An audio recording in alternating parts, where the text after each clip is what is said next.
Yeah, I forgot to click the starting broadcast, so I don't know if you've heard me. So this is the ins and outs of Security Center demo. It's on version 5.9. My name is George, and I'll be presenting this demo for you. So it's a basic Security Center demo, but I'm going to add to it as we go here the main features that we and improvements that we've done on 5.9.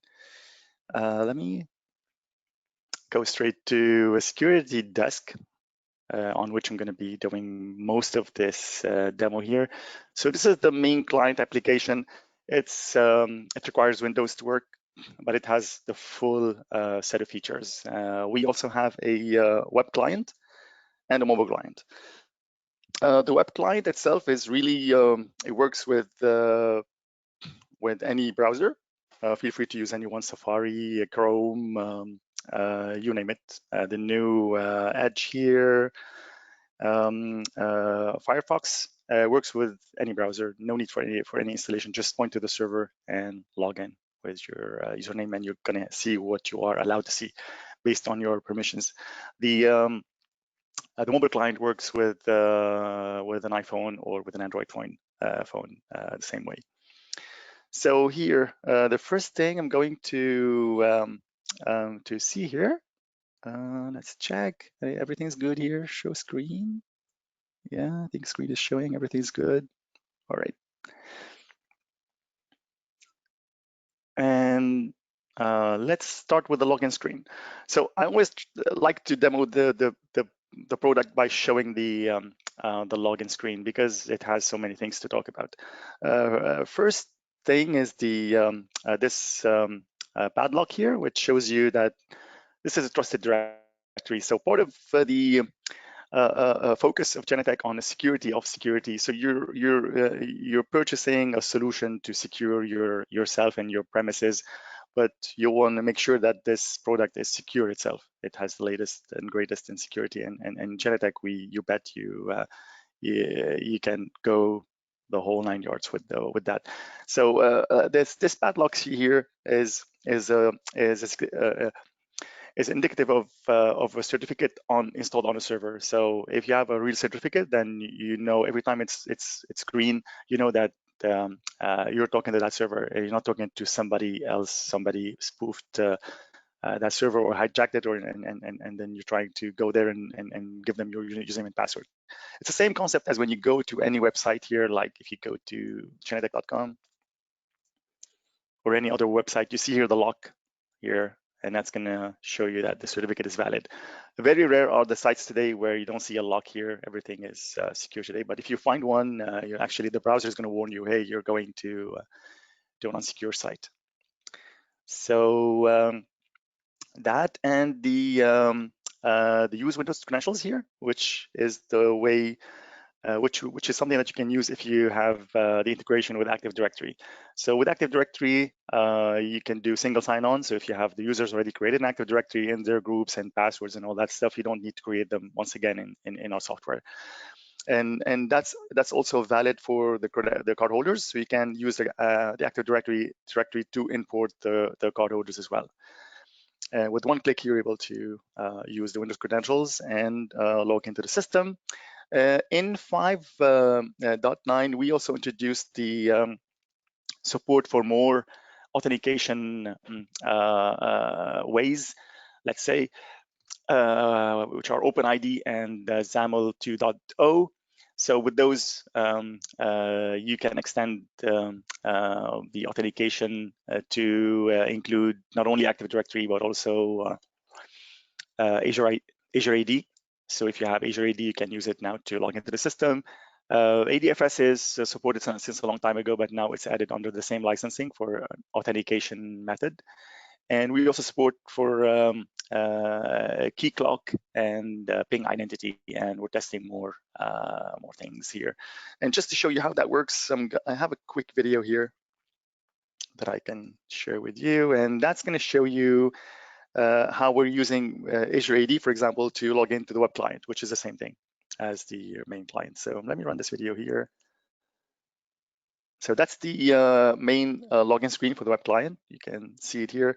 So you got the username and password, which are the same ones you see here in my system when I try to log in to my web client here. Give me a second. Here, my web client, that's it. Here, see, I don't have ID, Visual ID, but I can log in with admin and my password. But if you have OpenID already, and you can use it to basically log into the system with that. Give me a second here. So with Azure AD, it's going to take you to Azure AD login, and that's going to verify you, and that's going to bring you back to web client logged in. So that's how it works. So we got a lot of requests here about supporting other ways of authentication other than the local user and other than Active Directory, and you can see now with support for OpenID and XAML, we extended that that capability. All right. So the next thing I'm going to show you here is the unified platform. So Security Center is a unified platform. Let me log into my user. It's my local user, admin user, has the rights for everything. And you can see here, I logged into the software and I see my workspace. So I got my cameras, my map, and in Genetec, it's a unified platform. So from within the same application, you can just simply here talk to intercoms. So that's my intercom here. I got only one here, the access door station. You can ring any intercom or you can receive calls from the intercoms. You got your license plate recognition cameras working. You receive the license plate reads along with the screenshots. You got the cameras displayed. You got the doors, and each door has a camera attached to it. So whenever you got a alarm on any of those doors, so if you're gonna receive a notification, or you're gonna see actually the whole footage. So if you drag a door, for example, here, let me drag a door, and you can see here you can unlock the door directly. You see here the widget is gonna change dynamically. So if you are on a camera, you're not going to see any locking of door. Let me take a camera here, like this one here. So when I'm on a camera, see here, there's no locking, unlocking. There's everything for the cameras, like screenshots and all that stuff. But for the door, if you have a door like this guy, you can unlock the door. And when you unlock it, you can receive an alarm. And there's also the license plate. Like I said, there's intrusion panels that you can have. There's even analytics. So with the analytics here, we support a bunch of analytics that we got from by integrating Kiwi Vision into the software.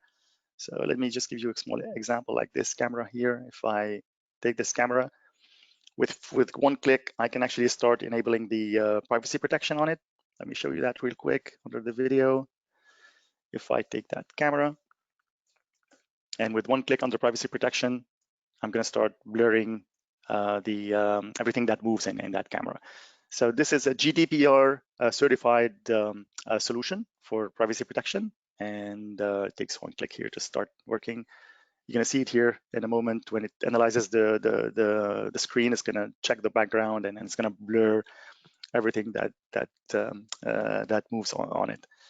And this is also, you can have the permission to people to enable it or to disable it, or just to view everything in blurred. So mainly that's the unified. Everything is in one place. From one window, you can do everything. You can do cardholder management from the same window. You can do cameras. You can do reports for access control. You can do reports for video, for intrusion, for intercoms. Everything is in here. So that's my camera here. Started blurring the views, everything that moves here. You can see whenever a car just goes by, it's going to be blurred in a sec. So from this, I'm going to move to the second thing that is awesome about Security Center, which is the open architecture. So by open architecture, we support. Let me take this away here because it's taking some processing from my CPU.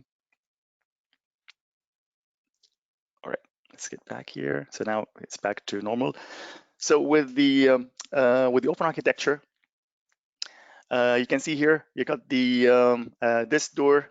Let me show you my desk camera back in the office here. So that reader is running on an HID controller, and that reader is running on a Mercury controller, and they're all part of the one system. So with Genetec, you're free to choose your hardware. We get that hardware the way it is from the manufacturer, and we don't change it. We don't have our own firmware that we upload to it. So you're free to get your own hardware.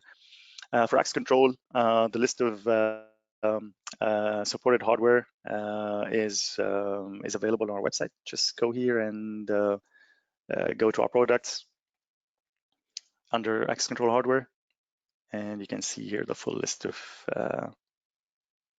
hardware that we support. So Sargent, HID, Corbin, Russwin, ASA Abloy, Salto, SimonsVoss, Allegion, Apereo, Axis, and Mercury, you name it. So we got the this hardware and the electronic locks from ASA and Allegion and SimonsVoss and Salto. For the cameras, no need to talk about it. We have the supported devices list also on our website. Thousands of camera models. You pick the ones that suits you, and we're going to work with them. For intercoms, same thing. Anything that's SIP that works, that supports the protocol SIP is supported. I got an Axis one here, but the list is really also big. And intrusion, same thing. And we got a huge list of other vendors that we integrate with through the SDK, which is our API. So let me show you here real quick. So that's the unified platform. And then, yeah. So let's do here a real quick demo of how this unified system works. So I showed you that you can drag the doors and drag the cameras, and view the cameras and view the doors and view the maps. So the maps is also part of the system. You can have the cameras on the map, very easy to really to configure. Just drag them into their place and they will be there. You can just maybe want to define the field of view, and you can preview it and then tweak it a little bit, and there you go. You have this map interface. So whenever you click on any camera on the map, you're going to see the feed. You can even move a camera, a PTZ camera here. So let's take one PTZ camera, which is this guy here. Just move it around like that here. And you can see here the field of view on the map. If I move it around, it's gonna follow my moves. So another way of using the system. So through the maps, very intuitive. And the alarms, you can see them here, they're popping up on the map. I have 2 alarms. They're ready for me to acknowledge from the map directly. So how did that really all together work in real life scenario? I have a video for you that I'm gonna show you. So it's here. Let me show you the scenario that I have here. So I got these doors that I showed you, one on HID, one on Mercury, and I'm monitoring them on this tile number 2, which is gray. So if this cardholder lab worker number 1 swipes the door, swipes on an HID door, you're going to see it directly on the screen with their photo and the feed from this door, which is from this camera here attached to that door. If I take that cardholder and swipe it and swipe on the other Mercury door, instantly again you see the cardholder picture and the feed from the other camera. So that's how unification really works. No need to reconcile video footage on a different machine or from a different interface. Go and check the alarms on a separate application. Everything is run from the single pane of glass. And if you want to do the old alarm management view, we have it for you. You can just bring down the tiles and you have the old fashioned view. So here, there you go. I'm swiping lab worker number 3. You can see it on the tile. You can see it on the alarm management pane on top. So that's the last event, and you can see it on the map as well. So in real time, you see it on the map, on the tile, and on the event management pane up there. And that management, that view here is not just a passive view. It's interactive. You can right-click on any event of interest and run a report. For example, if you want to check if that cardholder lab worker number 3 what other door they've been trying to go to. You right-click card holder activities, and it's going to run that report for you. And you can even choose which door in specific they tried to go to. Yep, that's in a nutshell here. The continuation of the scenario is, let's suppose that somebody showed up and they lost their card, or they don't have a card on them, they don't know where to find it. So let's say lab worker number 3, they showed up, no card. So what they can do, there's an intercom at the door, they can ring the bell, and that's going to ring on security desk. Again, no need to run a separate application. It's going to ring here. You're going to get the feed from the camera facing that intercom. You can attach as many cameras as you want to that intercom, including the camera that is built in on the intercom if it has one. In this case, this is an access intercom, so it has a camera built in, and you can see it here. You can see the feed from the camera on it here. So that's the camera feed from the intercom. And you can switch from one feed to the other. So that's the other feed from the security camera on the door. So from here, you can check the visually the person standing on the door, at the door, and you can go to cardholder management, again on the same application, and you can search for their name. They say they are lab worker number 3. You can search for their name. Here, let's search for all the people with the name lab, and then there you go. You can hover the mouse over their face and get a good view of who they are. And if you're 100% sure, you can unlock the door directly from the tile. So click on the unlock, and that's going to unlock the door. And you can get the feed directly because it's an alarm. It's a door manually unlocked. And next thing, that person is going to come to your desk, and you can give them a temporary card.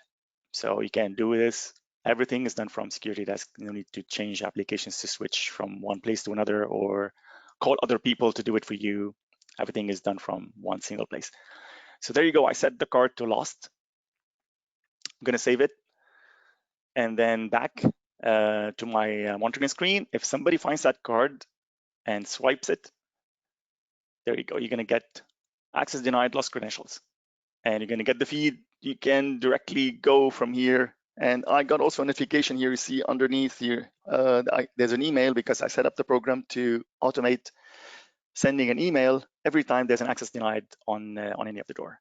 So that was like a good scenario of really how to make the system work for you and benefit from all these features, which look very unrelated, but they're really very related, and it's going to make your life very easy at the security desk of your building. So since we talked about the automation, so when we received that email upon access denied, so that's a good feature of the software. So we got, I would say, 3 levels of automation, actually 4. So they are the actions on a system that you can take. We call them hot actions. And you can program those to really take place at a shortcut. For example, Control F1, and it's going to unlock the door. Control F2, and it's going to start recording, something like that. So you have access to all of these actions, and these actions include actions that you can take on video units, like start recording, stop recording, start recording at higher resolution in certain situations, unlock the door, change the unlock schedule. There's even update unit password here, which is new. I'm going to talk about that later. Display camera, you name it. There's loads of actions here that you can take with a shortcut. We call it the hot action. You can also automate it by simply link it through what we call event to action. So event to action, the system is really whenever it's running, it's recording, it's detecting events everywhere they happen. So if a camera stops recording, it's going to log an event. Camera stopped recording. If a server is down, it's going to log a health report, a health event. Server stopped, application lost, database lost, disk is full, door is unlocked manually, door forced open, door open too long. And all of these events come from various sensors, be it access control, be it video, intrusion, intercoms. And if you want to, at a certain time, automate something, for example, every time there's access denied, send me an email, you can do that. So that's what we call event to action. The second level of that is what we call the threat levels. threat levels is when you want to trigger multiple actions based on an event, or simply just automate multiple actions by a press of a button, like a panic button. When you press it, for example, you want to start recording at high resolution. You want to load multiple cameras of interest, like entrance and exit, if somebody is lost or a child is lost, for example, or a situation where you want to monitor the exterior, not the interior cameras. You want to log off some users to release some licenses and allow more users to get in, more important users to get in. You want to lock down the system, so you want to deny certain card holders of entering, but only allow the first responders. So you can do that. We call this threat levels, and it's going to automate multiple actions back to back whenever it is activated.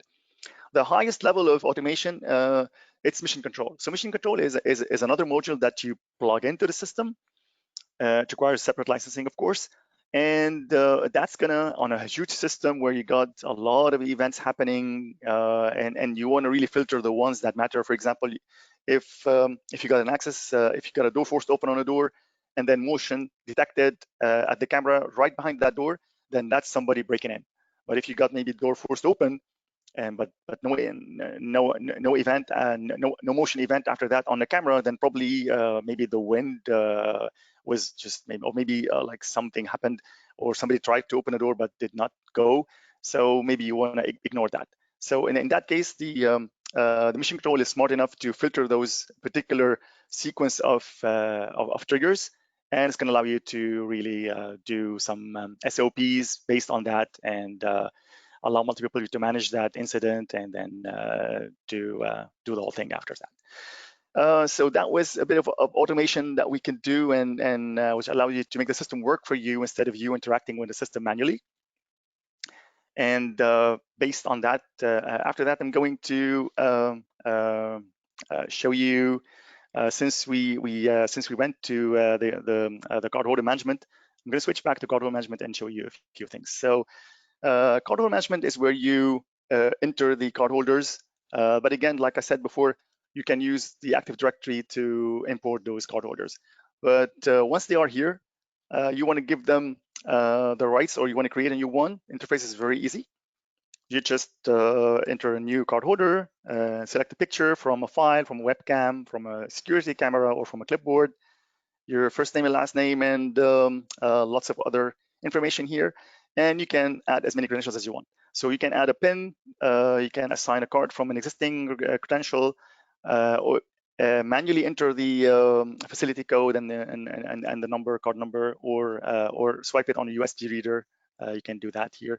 You can also assign a license plate as a credential. So this is for buildings where we have our license plate cameras at the entrance, and then it's going to validate the cardholder from their license plate as they arrive with their car. And of course, the mobile credential, which is also supported. So that's going to allow you to badge in with your mobile phone. Again, you can add as many as you want on here, and as many custom fields as you want to customize the way you enter the information. So most of these guys here are really, these fields are custom fields, like title, employee number, department. On a fresh new system, you would see only the email address and the cardholder group.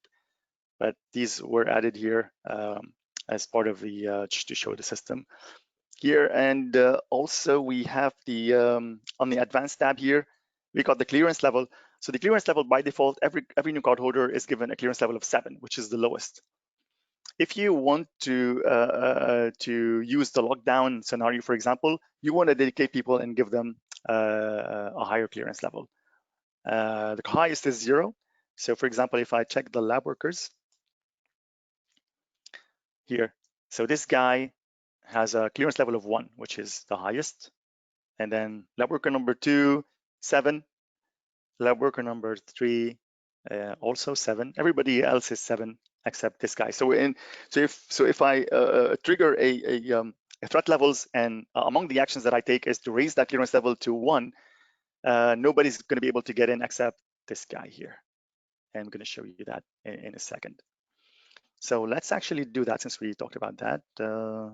Let me show you the how that works. Okay.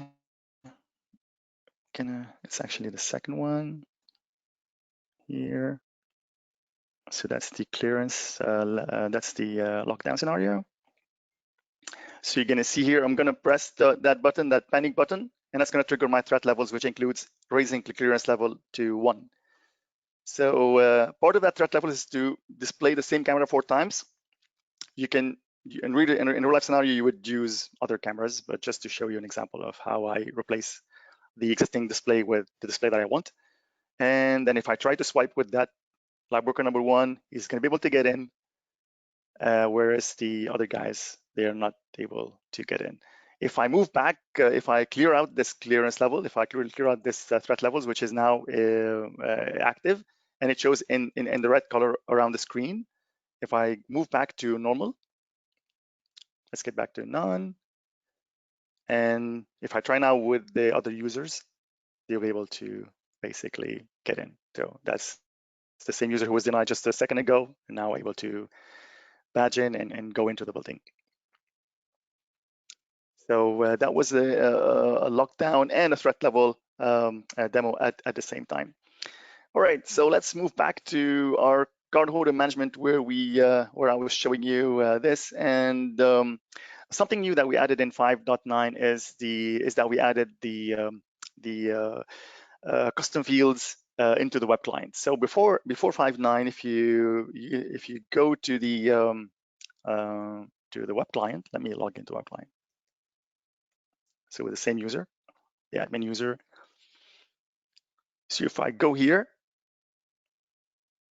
and if I open the access configuration and let's search for the lab workers. So we see here, this lab worker. Now you can see, sorry, if you go to the lab worker and scroll down, you're gonna see the department, the employee number, the title, which are custom fields as you can see here. So here, the lab worker, it has the Mr. and maintenance. Let's do that. So you can actually put an employee number here, 123, which is a custom field, and save it. And that's going to be shown in the in here. I need to refresh here. Let's go back and open it. And you can see here 123 employee number. So this was it has always been a request here to be able to have the custom fields in the web client, and now you have it. Since we are in a web client as well, we did 2 good improvements in 5.9. The first one that I'm going to show you is is part of the monitoring. So if I go to the area view and I drag the lab door number 1, so this is a door here, and you can unlock the door, of course. Just hit unlock, and that's going to unlock the door. You can see it here on the screen. You should see door manually unlocked here. So if you unlock the door, and you also have the option to shunt the reader, and that's new in 5.9. Before that, it wasn't here. It was always part of this interface. So you can shunt the reader here, but you cannot. You could not do it in. So you can do shunt the reader. And that's going to disable the reader here, reader enchanted. And I got also an email for that. So that part, now I'm going to activate it. But that wasn't available here, but now you can do it from here as well. The other thing that we added in 5.9 was let's keep that actually. Let's keep the monitoring, the area view, and the door here. The other thing that we added is that this the web client is now WCAG compliant. So that is really for users who are with disabilities, like users with impaired vision or other disabilities that they want to be able to use the system with their keyboard only. They can't use the mouse. So with the keyboard now you can actually tab your way through the menus, like if you do here tab. So let's do tab here. You can see now the shift is on this unlock screen, and if you hit enter, it's going to unlock the door. And if you go another tab, it's going to take you to the shift tab, takes you back. So shift tab takes you to the door, to the reader, and if you hit enter, you're going to be able to also tap down to shunt, and then if you hit space, you're going to be able to shunt it, and then enter on save, and that it's now shunted. So you can actually manipulate the web client now with your keyboard, with the space, enter, tab, and all that stuff without having to use the mouse. All right, let me go back to my system here and unshunt it, because I shunted it from the web client. All right. So I'm back to my main view here, and let me here show you a little bit of how we use the system really to not only to view things that they happen, but also how to get the information from the system. So we're recording the cameras, we're recording all those access control events and all these alarms to be able to view them after. I'm gonna first show you how we do things with videos. So let's take one camera here. My favorite one is this. So the main entrance camera. So this camera is recording continuous. How do I know that? It's from the timeline. Timeline is black, is white, so that means it's recording all the time. If you see any black black spaces, that means that it's not recording at that time. So it could be the camera recording on motion, or maybe stopped recording on schedule, or maybe it's down. But if it's down, you're not going to see the live feed at all.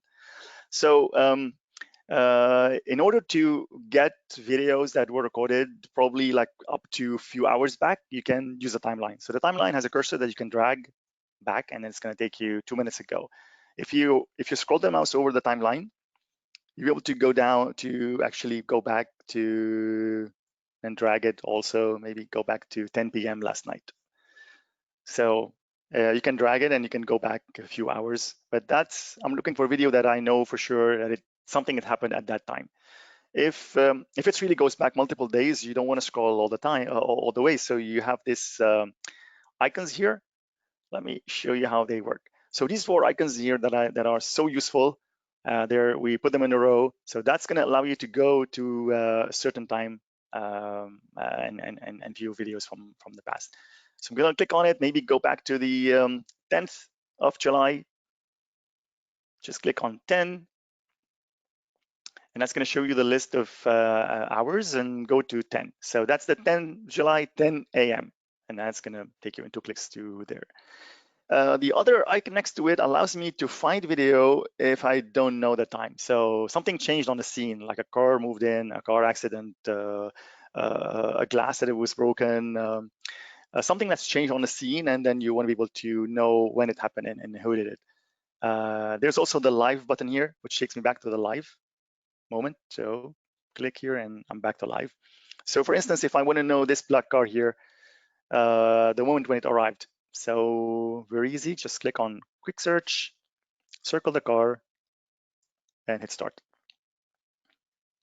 And that's going to show me screenshots from various hours. And I'll be able to actually go back here and see when the car wasn't there. And then the next, if the next screenshot shows me the car, then it must be in between. So I'm going to wait here for that to load. And should be here somewhere. So yeah, must be here. Let's go and drill down. And I'm going to see when that car actually parked there. So let's wait for those. There you go. It must be between 7:22 and 7:36. So in 2 clicks, I was able to really go and know within minutes when at the car arrival. So that must be here between 33 and 36 if I just simply hit play here. And that's going to take me to 33. And I'm going to see the car arriving 2 minutes after or something like that. So the beauty of this is that you can use it in conjunction with the visual tracking. So the visual tracking takes 2 seconds to program on the camera. There you go, the car arrived. And if you want to maybe be able to track that person, if they go out of the car, maybe go into the building, and want to be able to see them from the cameras inside the building. So visual tracking is the best way to do it, because as you install the cameras, you have the time to configure that small link here, which if you click on it, it's going to show that link as an overlay. and that's gonna point you to the camera, for example, that is on the first floor, and that's gonna take you to the camera on the second floor, and that's gonna be gonna prove to be very useful if you're in a panic situation and you really want to go to the next camera without waiting. Otherwise, you're gonna have to know the system by heart and go look on the list of cameras, which one is the one that we will be using to follow that person. So in that case, I programmed it by just putting a link, pointing it to the camera, 2 clicks, and then in real-time scenario, I'll be able to basically use it to follow people and then gather the evidence. If I want, I can start recording actually here, start recording the incident. And now everything that plays inside the screen is going to be part of my evidence. It's going to be multiple videos. It's going to be like a storyboard. So all the videos back to back, I can play them and show them to anyone who wants to see them, or export them actually and send them to the authorities. So that person is going to the first floor. I can click here on the first link. I'll be able to follow them here as they enter, and that's it. If I want to record my video, just stop recording, and that's going to give me the 2 videos back to back the same way I played them. I can save them as an incident report or export them directly from here. And if I hit export, I'm going to include both videos the way they are. So no need to really search for videos, export separately, stitch them using another video editor and stuff like that. So yes, speaking of the exporting, which is this next button here. So you can export from one tile, you can export from multiple tiles, and that's going to go to a DVD, and then you can email it. The other way that we have in Genetec is really to export to Clearance. So from here, you right click and send to Clearance. So Clearance is an evidence management platform that is hosted by Genetec. And then you can use it to really send the video directly from here, from the screen, encrypted to a new case that you create or to an existing case. And then it's going to go there. And once it's there, you can, instead of sending the video by mail over a DVD, you can send invitations by email to those who need to see them. And you can give them the permissions that they need to have. Maybe they want to add their own videos, edit, not edit, just view. You can do that. So that was a quick word about the Clearance and how the ways to export the video. And since we're speaking about this here, the exporting, let me show you something that we also did in 5.9 here. I'm going to export a quick video from this camera here. So let's do export from this video. And I'm going to make this just 1 minute. Let's make it 1 minute just to show you the interface, how visual it is and quick. Call it here, call it camera, evidence. And then you can choose which format. You can use MP4 or ASF, which you can play with in any player, or our format. In that case, you can bundle the video player. So let's keep G64X and export. So that's going to go to the vault. So the vault is where you store all your exports, all your screenshots, everything. So it's here. It has everything in it, including that video that I just exported. So the new thing that we added in 5.9 is that this repository here used to really stack all the videos from that goes back to years, and you have to clean them manually. So the new thing that we added in 5.9 is that you can now set a cleanup time for that. So maybe you want to clean it up every month, you can do it from here. So this is where you can define the actually the path to that vault location, but also you can now define a cleanup period to clean it up every now and then. The other thing that we added in 5.9 is the digital signature. So let's go to the vault. So it used to be called watermarking. So watermarking is when we add a digital signature to every frame that we write on a disk. So every picture, every frame that we write it on recorded video, we used to like stamp it with a digital signature. We used to call it watermarking. Now we call it digital signature, and we changed the algorithm that we use for that to make it more secure and less consuming in terms of CPU power. So now it's really, you can turn it on and never worry about how much it's going to consume in terms of CPU. And there you go. For example, this video here, I can verify the digital signature. If I hit here, it's going to validate it, and it tells me that this video is not tampered with. It's really authentic and everything. So what happened to watermarking? Watermarking now shifted to a new feature. It's called watermarking because it allows you to basically put an overlay of information on the video feed to that, so that if it gets exported, we're gonna know where it leaked from. So this actually kind of discourage people or users from leaking video into social media and stuff like that, where they're not supposed to. So if you go on the config tool, for example, here under user management, let's take user one. So that user one here, it has video watermarking enabled. If you configure it, you could choose to have the username, the workstation name, the camera name, or anything, any combination. So for example, you can put the username and the camera name, and you can choose to have a single overlay or a multiple display of that. You can have it horizontal or diagonal, and you can play with the opacity of the font and the size. So let's make it this way and hit save. And if we log in with that user one, here's what they're going to see. User one.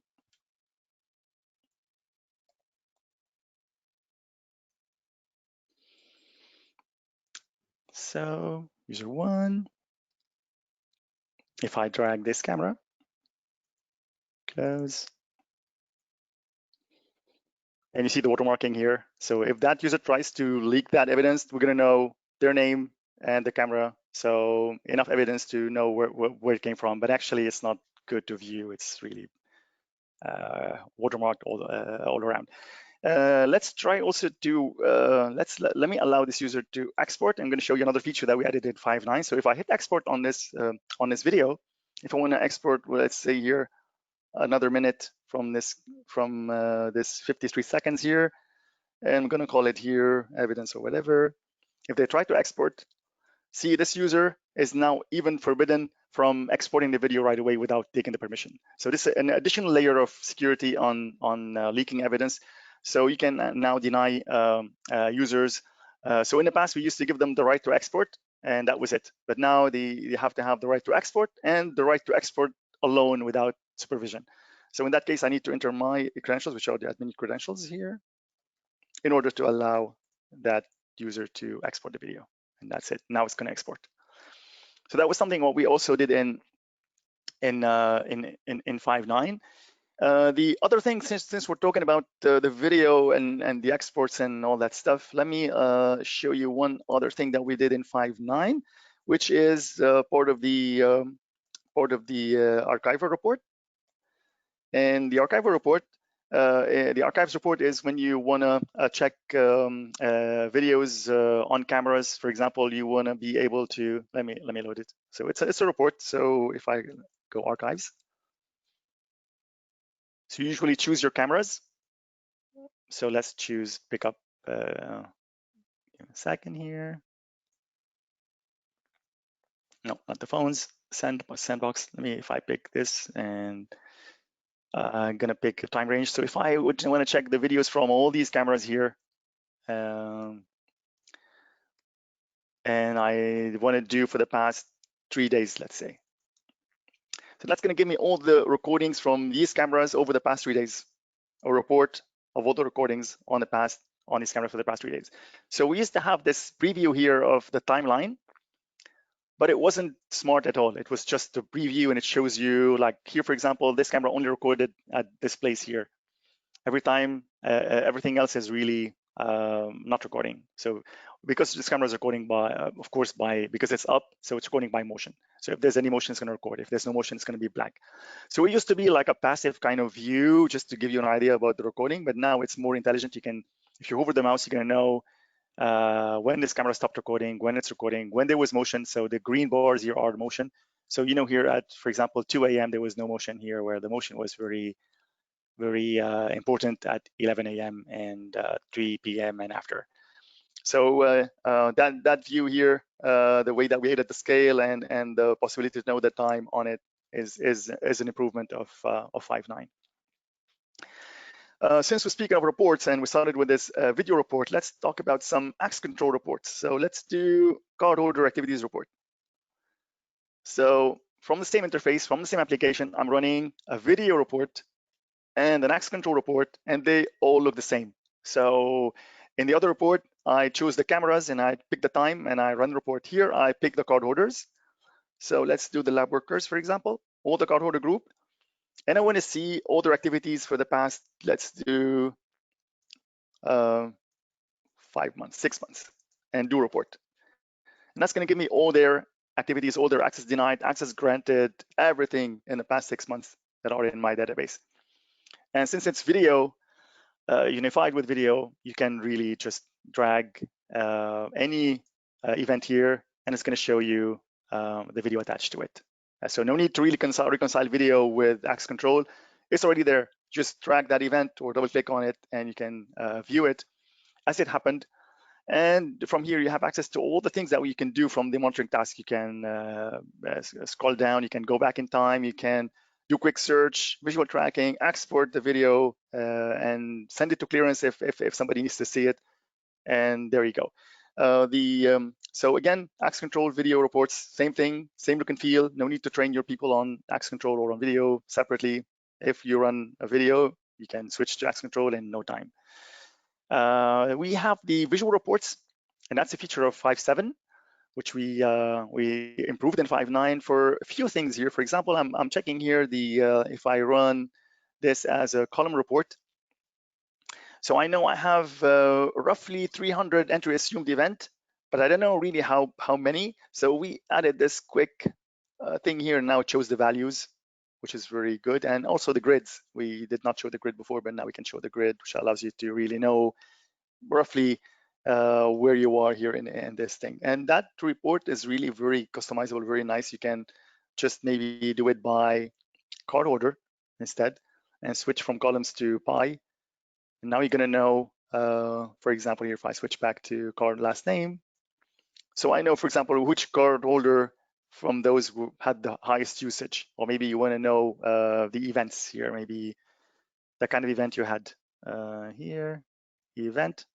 And now you got maybe access denied 10%. Maybe that's alarming, and you should know why it was happening. And you can change that report and only choose the access granted, access denied, and then run that report again and see who done it in few clicks.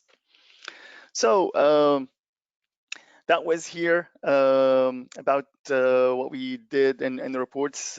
First, the reports and the few changes that we did on them. The good thing is that these reports, you can now also not only export them to, as usual, to Excel, PDF, and CSV, but you can also push them to the dashboard. So what's the dashboard? You can push the dashboard directly from here. So if this is what you want to see, if this chart is something that you want to keep your eye on all the time, you can create the dashboard, push this chart to that dashboard, and it's going to keep refreshing in front of your eyes. So the dashboard here is something that we added in 5.8. Oh, sorry. This is the health dashboard. Let me go to dashboards. And if I click the main here, this is a dashboard that I created on my own, but you can create any dashboard, as many as you want. Just put your maps on it, your preferred photo, maybe a logo. Choose which cameras you want to display on all the time, and pick any report. For example, the door activities report, and that report is going to refresh all the time for you. Maybe you want to choose, for example, to refresh it every.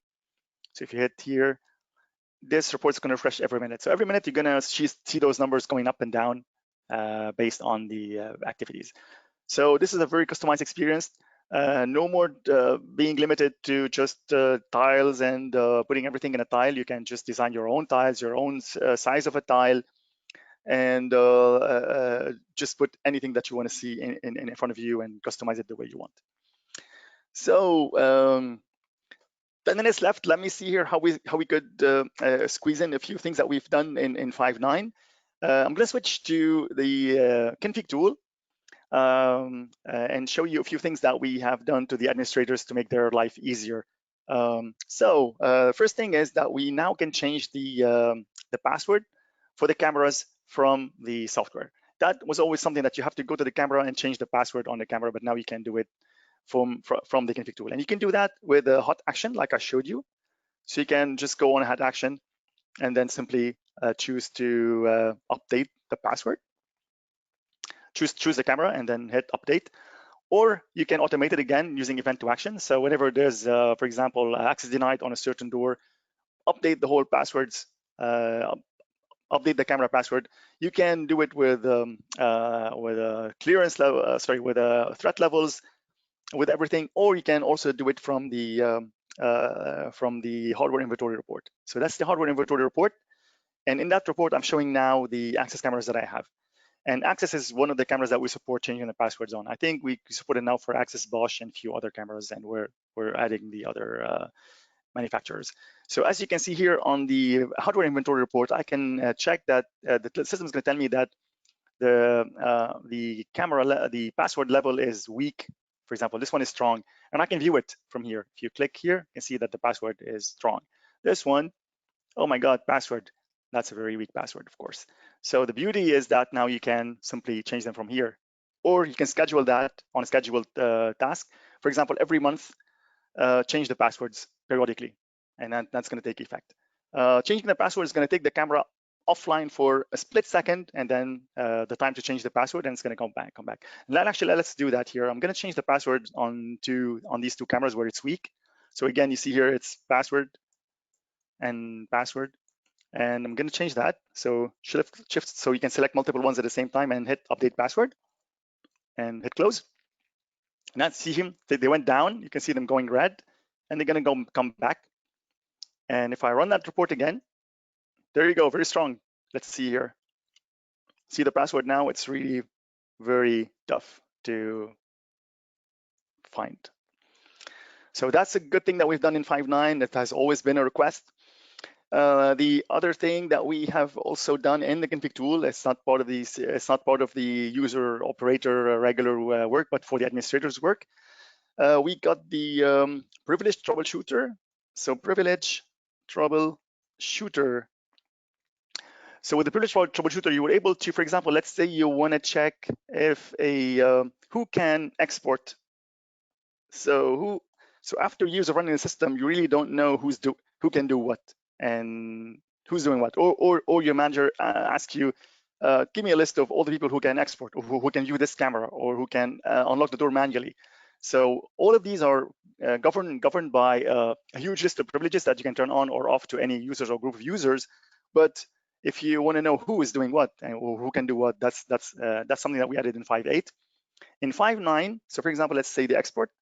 So the people who can export are these guys. So it used to be only a view in 5.8, but now it's a report, so you can export that. So we changed that in 5.9, so you can now export that information into an Excel sheet, give it to whoever requested it, and that's a great thing. And the other thing that also we added in 5.9 is the new support for the new mobile credential platform from HID. So you go under access control. If you check here the mobile credential profiles, you can now add HID Mobile Origo, which is the new platform from HID. And that sums it up here for the config tool. There's a few things that we added in 5.9, including being able to basically put multiple doors on schedule mode, not just one by one. Also the alarms, so you can also select multiple alarms and put them in maintenance mode, and that's going to allow you to basically stop receiving alarms during while you configure something on a system. So if an alarm gets triggered during that time, it's not going to be triggered during that time. Let me go back to Security Desk and show you great improvements that we've done in the maps. And that's going to be the last thing before I show you a quick preview of the mobile app. So with the maps here, I got 2 alarms. They are on a map. Before 5.9, if you actually zoom out of the map here, if you zoom out, we have this clustered view. So this tells me here that on this area of the map, I got 10 plus entities. That includes cameras, doors, whatever. But we didn't have any idea about how many alarms, if there are any alarms on the map. And now you see here the number 2, which means that there are 2 alarms active on this area. So I can zoom in and go and deal with that.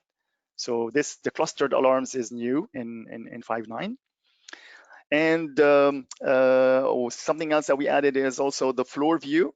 So if I'm on this map here, give me a second. If I go on the map, and if the map has multiple floors, like if I go on any of the floors, you can now set up actually where you are, and you can switch from one floor to another, like third floor, second floor, and ground floor. You can switch from one to another without really having to go back on the map, and then so that was like a great thing that we added. And the shunting of the door is also now part of the map. So if you take that map again here, maps and geographical map, and if you see here, there's that door, and you can see the reader next to it. So now you can put the reader and the door on the map. Before that, it was only the door, but now you can have the reader and you can shunt the reader directly from the map. So there you go, it goes shunt now, and you can go and activate again. So that's new in 5.9 on the map side. The other thing that we also added in 5.9 on the maps is the ability to import entities directly from an AutoCAD map. For that, I have a quick video that I can show you because I don't have an AutoCAD map with blocks. So it relies on the block name. So here, if you run this, let me show you. So you create a map, you choose from an image. It has to be a DWG because it's AutoCAD. And then from here, the layers, it's not that, it's the other, it's the next. So here, it's gonna check all the blocks. And by default, it's gonna show you what it has detected, and you could choose which ones you wanna add and which ones you wanna discard. So here, if I just scroll, for example, here, access control unit, you define it's a door, you define the block name from the list of blocks that were detected. And for example, this, or that name, and then synchronize. And that's gonna bring all the doors that are already drawn on the AutoCAD. So that's the reader, for example, here. Again, you're gonna get the name and the block name, and then synchronize. And there you go, you got some 11 readers here or more. And when you hit next and create, and you're gonna see, if you zoom in here, you're gonna see here the doors and the readers are already added on the map. So all you need is just to assign them to the right entities, and you're good to go. So this was it here for the improvements on the map. I'm gonna, there's a lot of things that we did on the alarms, but I'm gonna skip that because I'm gonna show you the mobile app real quick here. And before we end this demo here, so let me show you that. So the mobile app is the same look and feel as the security desk. So you can see here, you got the area view, the same thing that you can see here with my, so I'm on the lab area now, but I'm moving back to the main area. So you can see intercoms, lab, the same way you have them here.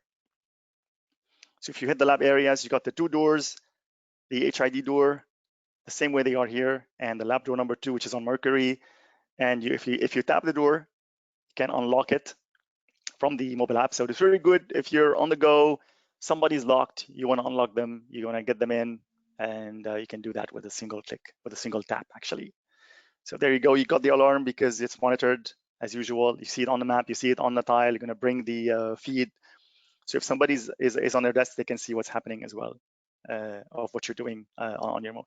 So you can see the feed on the mobile app. You can have a bookmark, you can scroll back, you can forward, fast forward, and all that things. You can also do the threat levels. So I'm gonna actually trigger the threat levels now, which is what I did before from the panic button. And now you can do it from the tapping on your phone. So just select which one. And now here we go again. If that guy types in, they're gonna be able to get in. The other ones, they'll be locked down for the moment. And you can disable that from the phone. Just hit reset on the phone, reset the threat levels situation, or do it from the desktop here. I'm bringing it back to normal. And now we can see that people will still are going to be able to get back to normal. and be able to swipe in. There's so many things on the mobile app. There's the some few alarms that you can run, camera events and plates. There's the some hot actions, the ones that I told you about, that the list of actions that you can do. So everything that you can do from the hot actions, any manual action, you can do it from the phone, including start recording, all that thing. You see the icon of the admin user, that the police officer there. So that's the admin user. And if you open the map, you're gonna see it. You can see that user where they are at the moment. So if they move around, if they're on the phone moving around around the building, you're gonna see them. You see that icon is gonna go around the building and reflect their actual location. And with that user, that icon is interactive, so you can click on that icon and you can send messages to interact with that person. You can share a video feed, you can send a message. So I'm gonna send them, hey, so it gets to the phone, they can reply back from the phone, and it's gonna come back to my desk, the message here. So hey, send, it comes to my desk. And you can share any feed. So if you are on a desk, just pick any camera, right click on it, and there's a button now, it's called share. You can see it here, the share button. It's on any camera now, so you can actually click share and you can choose to which mobile user you want to send it to. And in that case, the admin user, the only active user, and it's going to go to it. So the admin user is going to receive a message, opens it, finds a link to play a feed, and they're going to be able to see what's going on from that camera that you want to share with them. The user also can, on the field, they can send you back the video. So it's actually like a duplex. So you can send them feeds and they can send you feeds back. So they can start streaming from the phone. So you can click here, stream, and that's going to create a camera automatically. No need to really worry about creating cameras and configure cameras. As soon as you click stream, it's going to create a camera for you, and that's going to start streaming. So if you drag it into any of the tiles, so I'll drag it down to this tile number 4 here, and that's going to start streaming live video to the operator. And the operator can press on, can click record, and you can record it. Or maybe you can set the camera to record continuously all the time from any mobile phone. So yep, let's check here if there's anything left here. Nope, basically that's it. You can also, like I said, you can trigger any hot action from the mobile phone. And that includes really any all the actions that are available on the list and that you have the right to trigger them. And I think that's it for my demo of today. It's 3:03, so I'm gonna stop at this point here, and I wanna and I hope that you have found this demo interesting. And if you have any questions or any feedback, please feel free to reach out to us, channelsales@genetec.com, or to us at Sales Engineering, also at genetec.com. Thank you and have a good end of afternoon, and see you soon.